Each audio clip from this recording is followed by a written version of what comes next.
Hello, and welcome to the Radiant Mission podcast. My name is Rebecca Twomey, and I'm here with my awesome sister and co-host, Rachel Smith. Hey guys. We are on a mission to encourage and inspire others as they navigate through this life and through their relationship with Christ. And we are a faith-based podcast, so we're approaching issues from a biblical lens. We're currently in a mini-series on health and have a very special guest with us today. Her name is Carrie Flanagan, and she is one word, incredible. Carrie and I met when I lived back in Connecticut. Mike and I had been attending a church there, and God really laid it on my heart to volunteer in some way. One Sunday, there was a call for folks to help with the worship team, the worship music. So I signed up. And I mean, I had to audition everything. I didn't just immediately get the gig, but eventually apparently made it enough to sing the background a little bit. So for a certain amount of time, I don't even remember how long it was, maybe 2 months, you help with the lyrics on the screen before you ever sing or participate in the actual on-stage stuff. So I'm just sitting back there with these lyrics, and I hear the most angelic voice come up out of those speakers, and it was Carrie.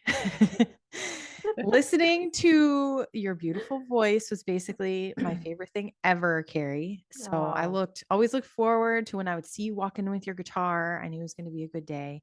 And then now fast forward years later, Carrie and I talk a lot about health. We gab a lot about health. We both became pretty interested with a lot of the same things a few years back when it comes to the sun and how the sun can heal us. And we really started learning on our own journeys quite a few things about the same time. So we thought it would be awesome to have Carrie on here. Thank you for being here with us today. Oh, I mean, I feel so honored with that introduction. That was a very nice introduction. So thank you. And thank you for having me here. Yeah. Well, it's all true though. So if you find Carrie, you'll hear her beautiful angelic voice. Lulls me to sleep at night with her sweet lullabies. For real though, Carrie's way too humble. She is always like, no, but has the most amazing singing voice that ever was and ever will be. So Carrie Flanagan fan club for life.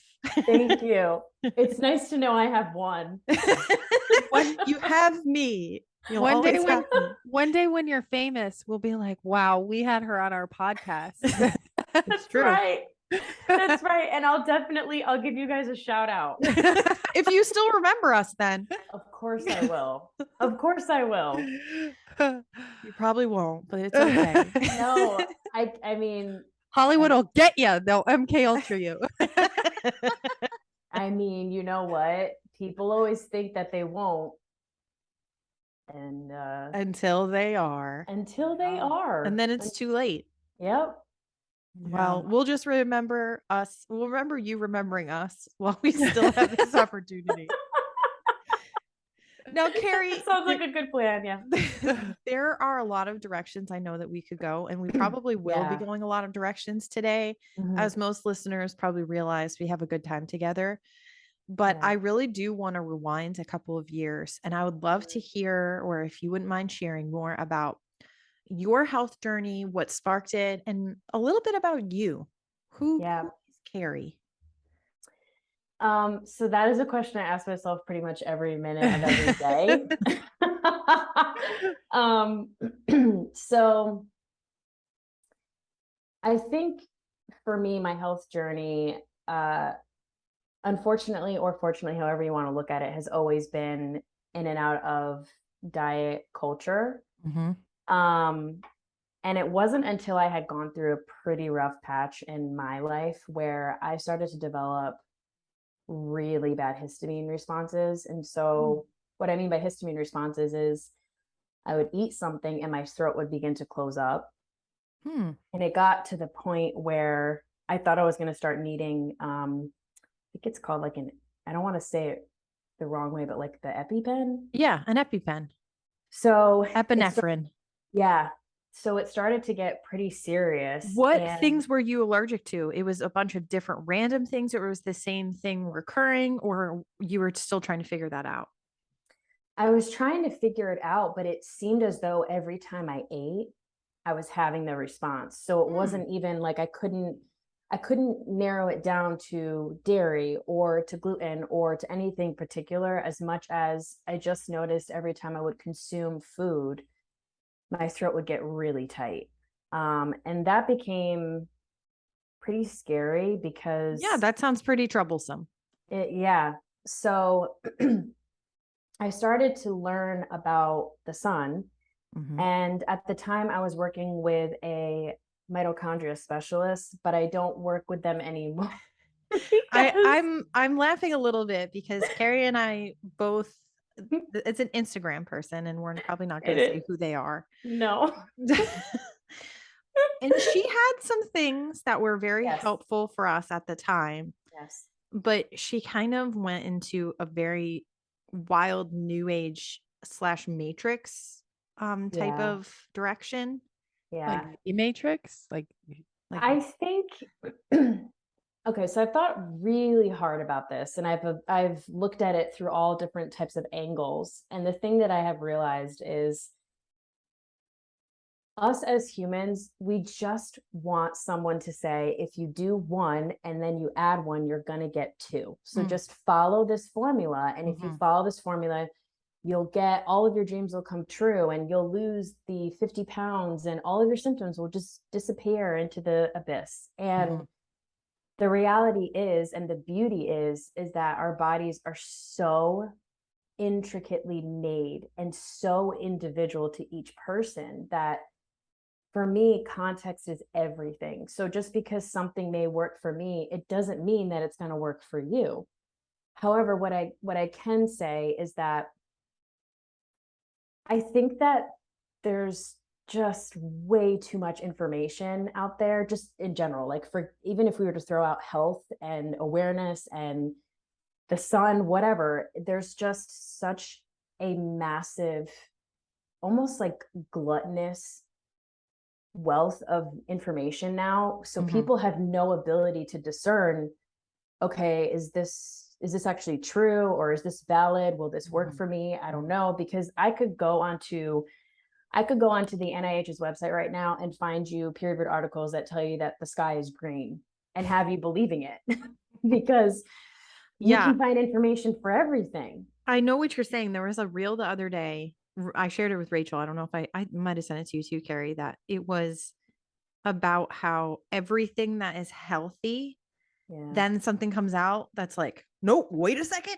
And it was just giving all these things, like this girl was trying to eat, and every time she went to go eat, it was like avocado, no, eggs, no, dairy, no, this, no. And it was, there's always something on the other side of everything. And I think we can kind of say that about the sun too, which is one of the big topics we're going to talk about today, because it's gotten a bad rap for basically, I would say, all of us that are on this recording right now. All of our childhoods, we grew up hearing, wear sunscreen from the grocery store, from the Coppertone baby. When you go out in the sun, or else you're going to get skin cancer, and that's it. I mean, that's the message that we were pushed for the last 25 years. And then now what are we coming to find out? Oh, all of that sunscreen you've been slathering all over your body. Guess what? Actually, just kidding. It's full of toxic ingredients that are endocrine disruptors and can prevent you from being fertile and having children. And give you cancer. Also, it causes cancer. To protect you from cancer, put something that you're going to bake into your skin. I'm sorry. It's just that, like, it's just the more that, I'm not trying to make fun of listeners listening to this, because this may be the first time that they're hearing, oh, that's true. It may be someone's first time hearing this. And if it's your first time, mama, I'm sorry. It was news to us too when we heard it. And so when I was working with this mitochondria specialist, there there was such beautiful information that I learned and I integrated into my own life. And there are things that I will never not do until the day I die, God willing. But when I was learning about histamine reactions and how that affects the body, man, the sun is your greatest healer. Like it is, it's the amount of nutrients that comes from that big ball of fire that just like miraculously floats through the air is going to be your best friend. And I think that is really hard for people to metabolize, because as you were saying, like from the time before you even are out of your mother's womb, the sun is demonized. It's going to give you cancer. It's going to destroy your skin. It's going to burn you. You're going to be old and wrinkly like the witch from one of those Disney movies. Right. From Snow White. If you wear sunscreen, you'll be Snow White. And if you don't, so I don't think I actually ever shared this with Carrie before. Rachel knows because she knew me when I was a teenager, but I was definitely the fairest of them all. Probably the fairest person. One of the fairest people I've ever met was myself, because I always was wearing sunscreen products, and people used to say things to me like, "Oh, you have such nice white skin. Never let the sun touch it. Yeah. Never get sun. Never get a sunburn." And it's kind of a weird thing to say when you really think about it. Yeah. Don't let the sun kiss you. But as I got older, I realized that it's not about avoiding the sun altogether. It's about embracing a healthy relationship with the sun. Because that is the thing that whenever you say to somebody, I don't wear sunscreen, they're like, what am I going to do on my beach trip when I'm outside in the sun for 8 hours? Right. It's not what I'm talking about. Yeah. So can you take us through a little bit of your transition with this? What did you start doing in the beginning to change your mindset and how you did things around the sun? Yeah. So the first thing that I did was I would get up with the sun and I would set with the sun. So what I mean by that is, there is a ton of melatonin dysfunction in our society because of this, and the blue lights. And your eyes are the greatest receiver to the light. So inside of our eyes are these mirrors that sit behind, you can't see them, but they're behind your eyes. And when you look out into the sky, the light shines through your eye and then it reflects the light back into the body, which turns on all the synapses in the body. So when I first started learning about this, I would set my alarm in the morning. I would go on my app, figure out what time the sun was rising. I would set my alarm and I would wake up with the sun. And then what I mean by I would set with the sun is I would put on blue light blockers, like blue light blocking glasses, and I would wear that. And I would abstain from screens. If I couldn't abstain from screens, then I would go on my screen with the blue light blocking glasses on. And then I would not allow myself to be on my phone until the next morning after the sun had risen. So people can become very militant with these practices. I was very militant about it just because my histamine was so bad that I was willing to do whatever was necessary. So I just wanted to put that in there because this isn't about flipping your life upside down and doing extreme measures, because when you take extreme measures, why? Because even that can become toxic, and that then sort of usurps the medicine of these practices. So I then started waking up with the sun, and I live very close to a mountain. It sounds very dreamy, but I'm not, like, I don't live in, like, there's this girl on YouTube, the Cottage Fairy. Like, I don't live like that. I live like in a suburban area, but I just so happen to be right by a university that, thankfully, I say that they they created this whole complex for me so that I could go watch the sunrise up there. There you go. Yeah. So I drive up there in the morning and I watch the sunrise. And for people who are just starting out, I really just want to emphasize that context is everything. So if you were to start doing this, I would not tell you to go watch the sunrise and just stare into the sun, because you can get very sick.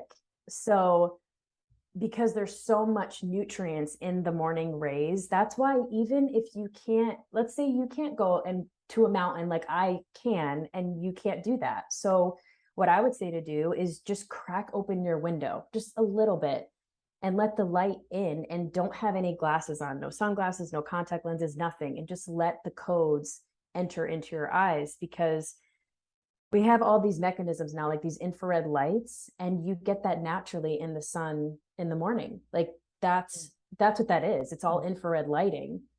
So the bear. Mm-hmm. I just want to ask you real quick. When you say like the nutrients from the rays of the sun, Yeah. is that it touching your skin, Yeah. entering into your eyes, or all of it? All of it. Okay. So the bear that you can get, I mean, obviously don't get arrested for nudity, but like if you can do that, that's amazing. If you can't, that's also amazing. You just make it work for you. So if you can't get naked, then just at bare minimum, what I would say is your bare eyes in the light. So that means no contact lenses, no sunglasses, not even clear prescription lenses, just your bare eyes. Because when you are allowing that light into your eyes and you have the mirrors behind your eyes that are turning on all the synapses in the body, what's also happening is this beautiful rhythm of melatonin. So when you allow the infrared light into your eyes in the morning, that signals to your melatonin it's time to go to sleep. So your melatonin tucks itself, takes a nap, and the light from the infrared downloads to your body how much melatonin you're going to need to fall asleep that night. So all of it is very beautifully synchronistic and rhythmic to all of the fluctuations of the body throughout the day, which is why the sunrise is just so powerful. What Carrie's trying to say is that if you look at your phone before you go to bed, that's why you can't go to sleep. Yes, because the blue light, even just like a flicker of it, disrupts the melatonin. So it's not, I don't want to be portraying that people have to abstain from everything. It's just more so of, let's take a step back and look at what are teeny tiny little incremental steps that you can start adding into your routine over time. Because for me, this was like 2.5 years of time. It wasn't just, oh, I'm going to change my whole life. It was as I learned and as I uncoiled all of these kinks of the programming and the education, and then looking at my practices and learning about the sun and trying things on for size, I then realized, oh, like I can just start doing these teeny tiny little steps. Now, let's be clear too on those that can benefit from this, because we were talking about you had a unique thing going on with you, but it's not just about that healing that. The sun is for everyone. It absolutely is. And it is, okay, so you have over 15 trillion mitochondria in your body. And what people don't realize is or they may not realize, is that the mitochondria is in every single part of your body, which means that as naked as you can get in the sun, that is how the sun will basically be able to charge all of your mitochondria. Because if we remember anything from elementary school or middle school or high school, we were taught that the mitochondria is the powerhouse of the cell. And the only thing in all of the universe that turns on the mitochondria is the sun's light.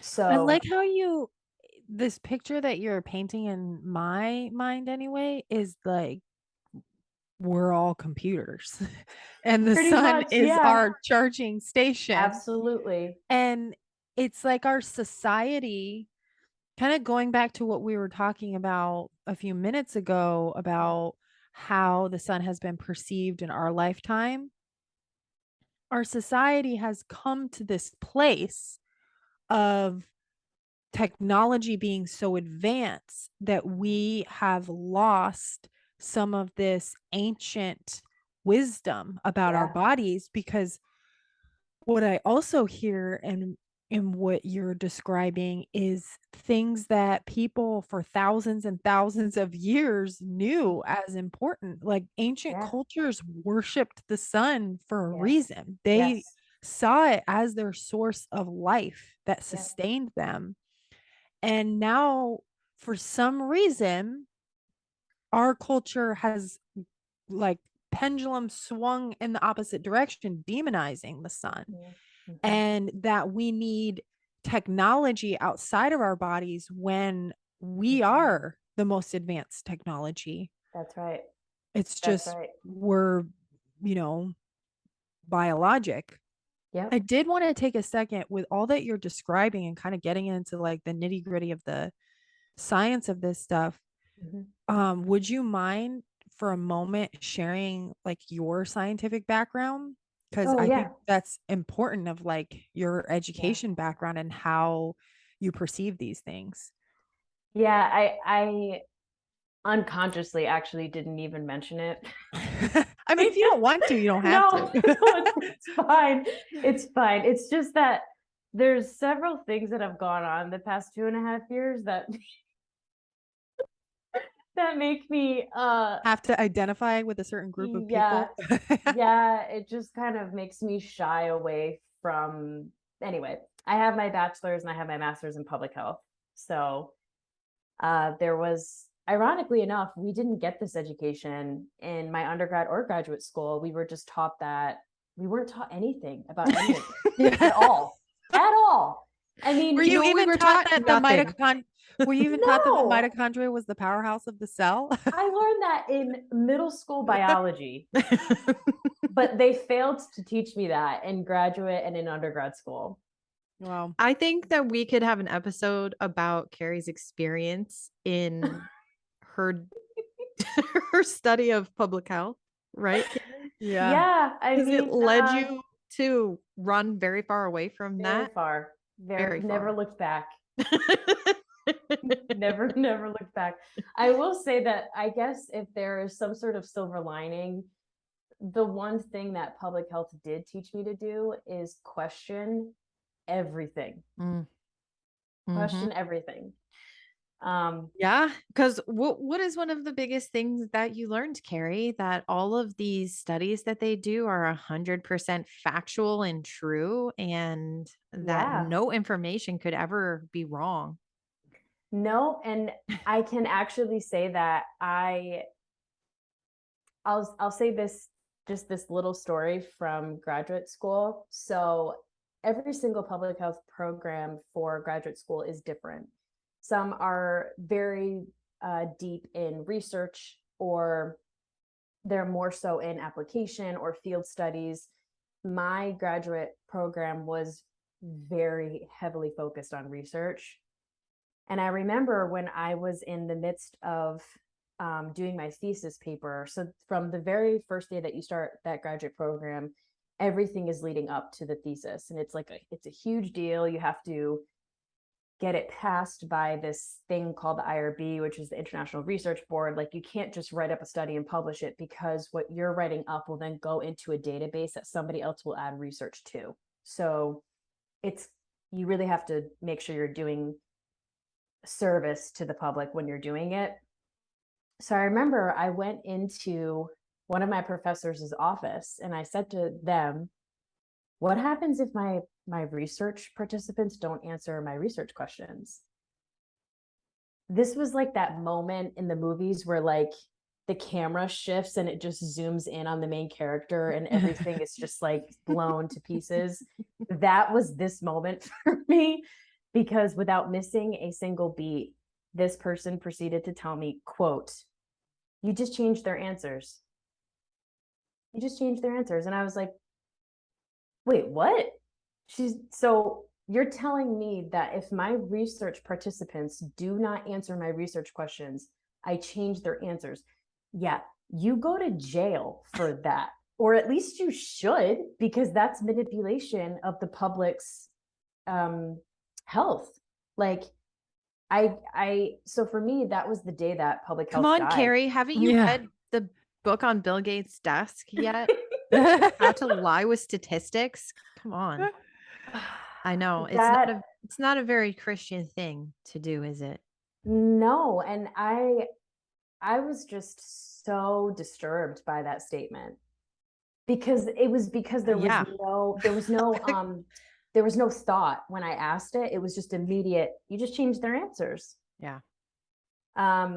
So this is having that experience, and then having the histamine issues, and then working with the mitochondria specialist, and then integrating these things on my own, has really brought forth this new, I think, exhale of medicine, which is that it's what Dr. Cassie Huckabee says. I love her, but she's always saying that let thy life be your medicine, like down to your thoughts, your relationships, like, even when you have a plate of food before you, like, does it actually, like, are you smelling it? Are you taking in this experience of being able to nourish your body? Or when you're watching the sunrise, like, are you actually allowing all of your senses to be activated so that it really can be medicine for you? Because even as Rachel was saying about our bodies, like, she's 1000% spot on. Our bodies are the most technological advanced quantum computer that exists, that we know of, period. So everything that we have, like the iPhones and the laptops, all of it is reverse engineering to recreate what this is, which is the body. That's why they have it. They're trying to reverse engineer the human body. But I will be fascinated if that ever happens, because I do not believe that will ever happen. But what, like clones, or just being able to, like, fully reverse engineer a human? Yeah, because it's you're gonna get something wrong. Well, it's void of the breath of God. Yeah. Right. Yeah. You know, like, all of us exist because the Creator breathed into our lungs, like, and even down to learning about creation. Like, I didn't know this, but there is no such thing as the Michael Phelps sperm. Like, we were all taught that, oh, there's that one sperm that entered the egg, and that's how we're here. Yeah. And the science behind that is every single sperm is traveling at 450 miles per hour. Every single one, all equal. But the egg has a brain, and she picks, I'll have that one in the back. So yeah, we all should have known that was not true, right? We should have known. Of course. Leave this up to a man. I mean, like, the fact that our eggs have a brain is so mind-blowing to me, but it's also, at the same time, it's so confirming, because even science has proven that my eggs, who I am, was in my great-grandmother. So it's not like every time you're born and you come into the world, you have a fresh set of eggs. They have been ancestrally passed down, which is why you'll have these propensities, or maybe you'll have certain types of loves or hates or likes or dislikes, or maybe even addictions, things that have been passed down, but that's because they were part of your great-grandmother. Yeah. Yeah, I love that you bring that up, because I was recently reading the pretty new research on this, that the egg, in some kind of intelligence that we cannot understand, because like, our technology hasn't even been advanced enough to understand this, but that chooses the sperm that is genetically,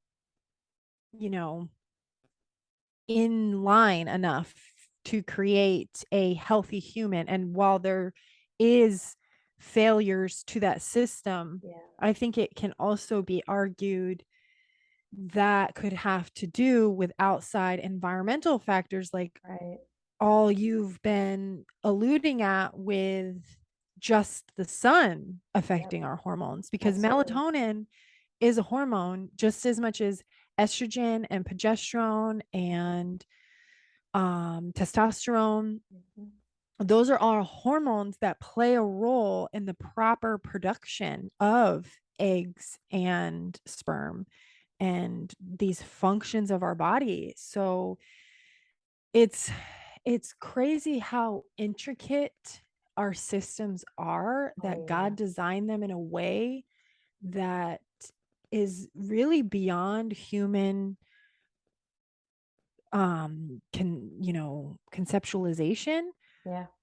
But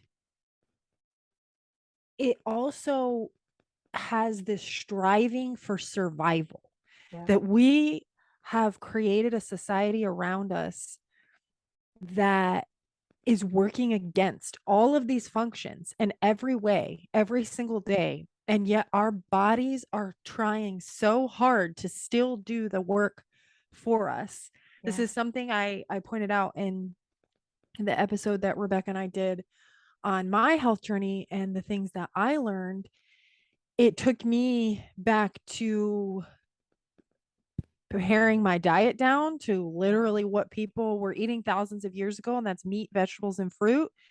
And what God showed me in that time is that everything we put in ourselves or on ourselves is either for our healing or it's for our detriment. And our body wants to heal. It constantly is in a state of healing. It's this world around us that is kind of knocking us back. But these miracles that we read about in the Bible that are still happening today, they exist in every cell of our body is a miracle. The fact that eggs can do that at conception is a miracle. And we have this hubris as humans that because we can create babies in petri dishes, that we are like God. Right. Yeah. I mean, and not to be insensitive to IVF. I'm not at all. I think it's created this like false sense of intelligence of humanity that because we can bypass some of these functions because of damage or environmental factors preventing people from being able to do this naturally. It's just, there is a reckoning, I think, that happens when science goes too far. So that's like you mentioning that you think it's not possible to essentially create a human without at least the egg and sperm from scratch. Like, I can see what you mean there, because we do all have that breath of life that from in our DNA, literally encoded in our DNA. And it's funny you bring that up, because literally this morning I saw this interview on the Joe Rogan podcast, and he was referencing that scientists are claiming that they've mixed human DNA with pig DNA, which that's like, why do people even want to do this? I don't know. I don't know. Sometimes I'm like, aren't you guys tired? Like, why? It's just, it's this, to me, it is that hubris of man, and it's flying too close to the sun. I mean,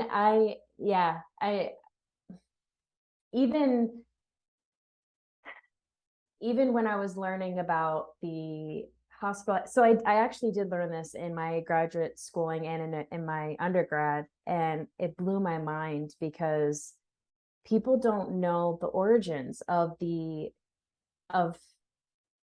this big company that gives quote unquote medicine to people, and it begins with a P and it ends with an A, and the word before that is big. So you can piece that together. And it rhymes with Harma. And karma and karma. There you go.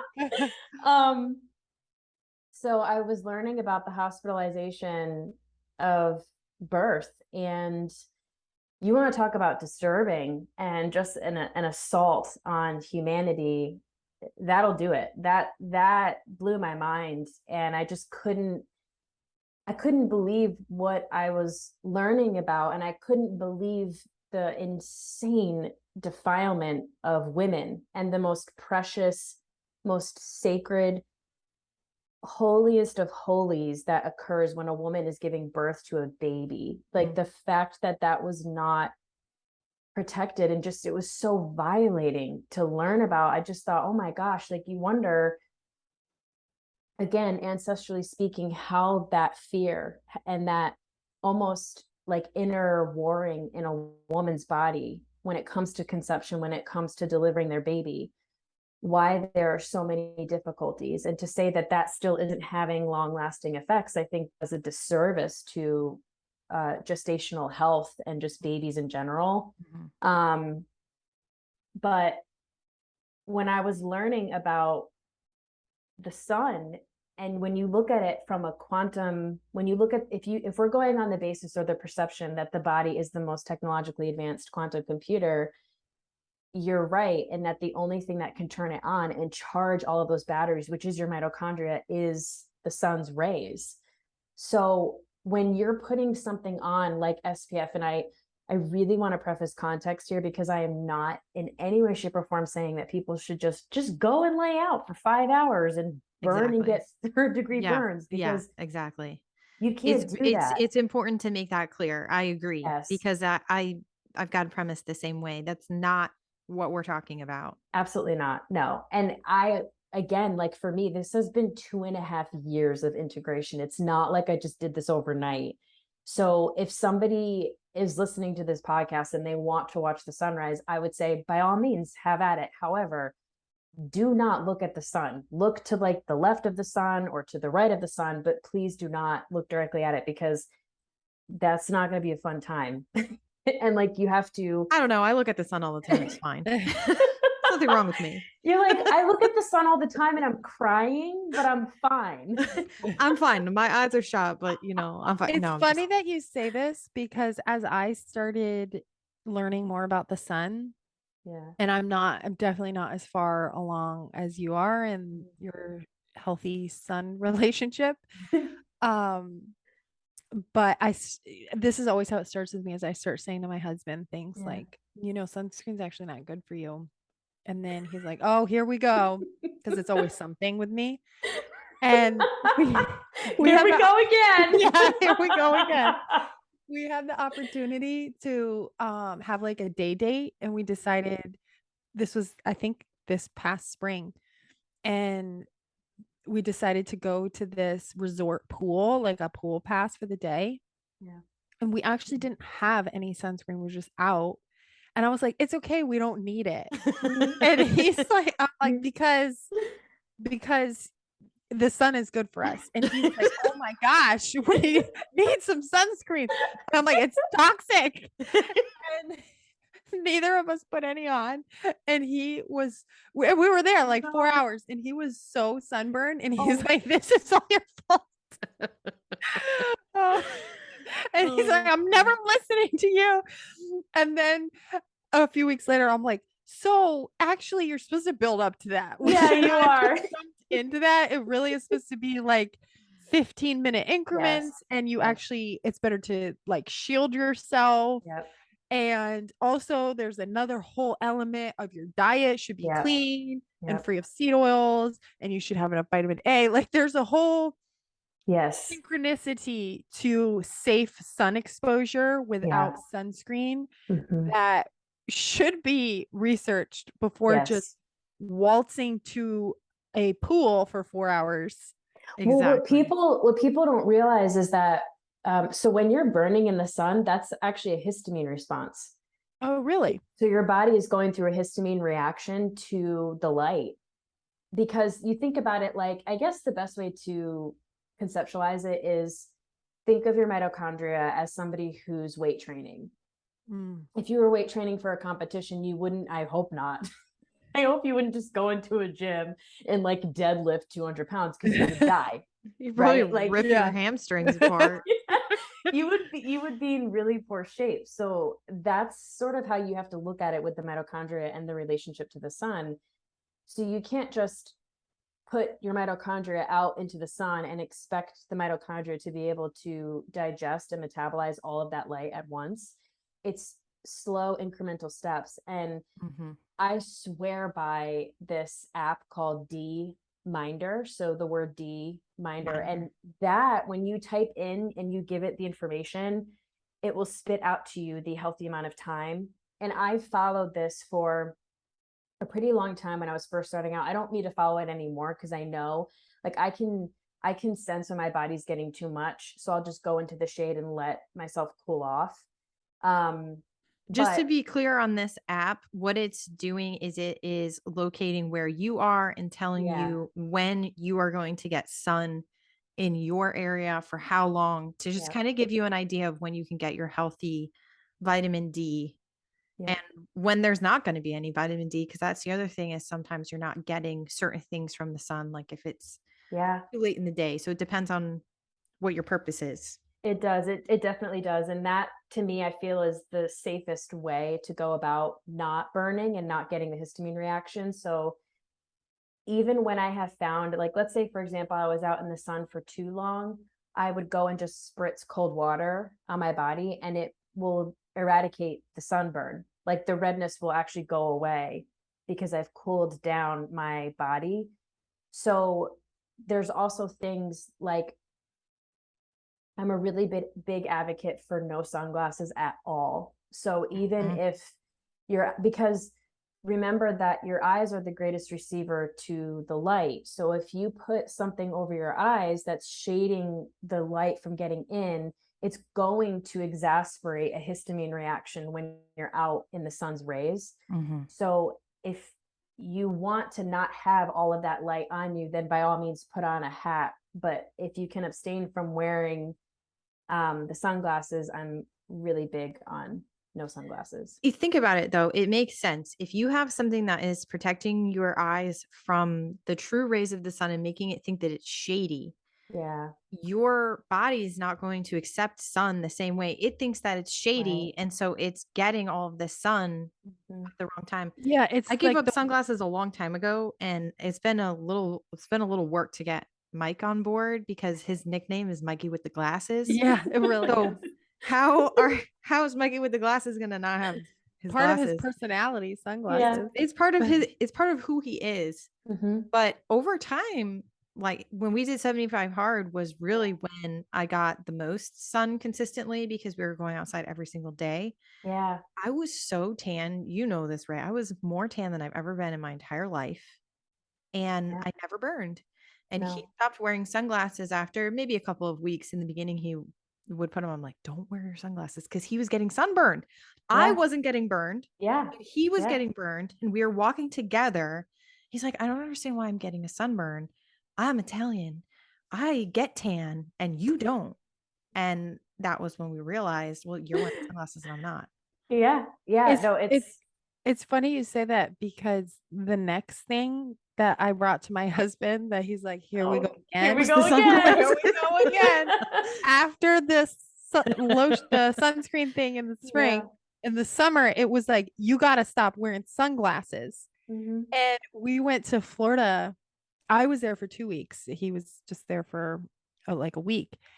And I was at the beach or a pool or outside almost every single day. And I did not wear sunscreen one single time. And I did not wear my sunglasses one single time. But what you just explained, Carrie, I did start intuitively trusting my body about, like, there was one day we were at the beach all day. And I was aware that now you can't just do this all day. That's not what's healthy. But I had built up, you know, that mitochondrial muscles, I guess, or whatever it's called, from many, many days at the beach already. Yeah. And so when I started feeling that heat on my shoulders, I sat in the water and just like put wet sand all over myself. Yes. And my husband is standing there in his sunglasses, like, what the heck is wrong with you? You're such a freak. And as he's spraying sunscreen on himself, and I'm like, just don't do it near me. I can't inhale that. And I did not burn whatsoever on that trip. And so that really made me a believer. And a lot of the stuff that you're saying is, it really is a lifestyle change, and it is more work, and it is sometimes unpleasant. I did find myself, like, when you're on a blaring Florida beach with no sunglasses, I was wearing hats more, like I would protect my face. So you just have to be more cognizant of stuff. But also it is about that trusting your body. Absolutely. Yeah. And so I love that. The thing so when you, I'm just going to touch a little bit on sunscreen. So when you are out in the sun, and I'm not talking the infrared. So the infrared is the morning hours, like the first 2 to 3 hours of the sun coming up over the horizon. I'm talking about the time where there's UVB light. So UVA is the infrared lighting that is not when you're getting vitamin D. UVB is the vitamin D nutrients. So when you are out in the sun and you're charging your mitochondria, what ends up happening is there is this beautiful churning that begins to happen, where all of the toxins that are in your body are actually pushed to the surface of the skin, and they're released through the skin by the instructions from the vitamin D from the sun. So when you're putting on sunscreen, what you're actually doing is you're trapping all of those toxins. So the same process is still happening when you have the sunscreen on. However, those toxins are not releasing. They're actually getting pushed back down into the body. Wow. So it's pretty bad. Yeah. It's pretty bad. It's kind of the opposite of what you really want to happen, huh? Yeah, it really is. And that's why I don't wear SPF ever. The only thing that I will wear out in the sun is maybe coconut oil, like cold pressed coconut oil, because that does provide some protection, but I will emphasize some protection. I'm not going to say, hey, just go put on cold pressed coconut oil and you'll never burn a day in your life. Because going back to, you really have to build up the reserves and that muscle in your mitochondria to withstand all of that light. Now, the very interesting thing about vitamin D is that, so we have all these hormones in our body, but vitamin D is actually a hormone. So when you go out into the light and you fill up your mitochondria with vitamin D, you have this bucket of vitamin D, and then the pregnenolone comes to feast off of all of the vitamin D in your body to then bring the food supply for all of the other hormones. So if you are low in vitamin D, chances are very likely that you will be low in all of these other hormones. So when you think about things, and please don't misunderstand me, I would never say to somebody, oh, you can't conceive a child. Well, it's your fault because you don't have high vitamin D, because there's all different types of reasons and there's all different types of contexts, because everybody's body is going to be different. But this is the type of thing that is so easily glossed over in medicine, where you just start giving people melatonin, or you just start giving people testosterone, but you're not looking at what is your relationship to the sun. Because if your vitamin D is off, then all of these other hormones, that wheel is not going to be able to smoothly churn. What you're saying really makes so much sense for my experience. Yeah. Rebecca and I have already talked about in different episodes. I struggled with secondary infertility and found out I have estrogen dominance. Yep. And I didn't mention this in those episodes, and that's what led to my health journey. But in my blood work, it came up that my vitamin D was low. Yeah. That's like a connection I'm making in my own head right now. Yeah. Is I did start, this was like in the past year as I'm learning all these other things. So I did start slowly implementing all of these different, healthier lifestyles, like not wearing sunglasses so that I could get more vitamin D in my eyes. My naturopath I was working with did want me to supplement vitamin D because of how low I was.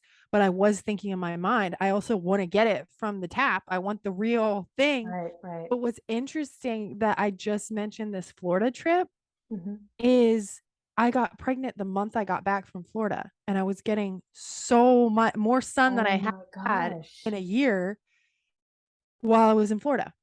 Oh, that's interesting. Wow. I never made that connection either or thought about how vitamin D might. Saying that, which I'm not saying that it was just that I was able Sure. pregnant. I think there was a lot going on that my body needed to heal of. Yeah, and it absolutely. did. But the fact that vitamin D which has a direct relationship with the sun. Yeah, this is kind of blowing my mind right now. Thank you so much for listening to today's episode with Carrie Flanagan. As you can hear, we had a fantastic time talking with Carrie, and we decided to split this episode into two. So be sure to stay tuned for next week's episode where we continue the conversation. Today, I'd like to close us with Genesis 1, verses 1 through 5. In the beginning, God created the heavens and the earth. Now the earth was formless and empty. Darkness was over the surface of the deep, and the Spirit of God was hovering over the waters. And God said, "Let there be light." And there was light. God saw that the light was good, and He separated the light from the darkness. God called the light day, and the darkness He called night. And there was evening, and there was morning, the first day. We're wishing you a radiant week, and we'll see you on the next one.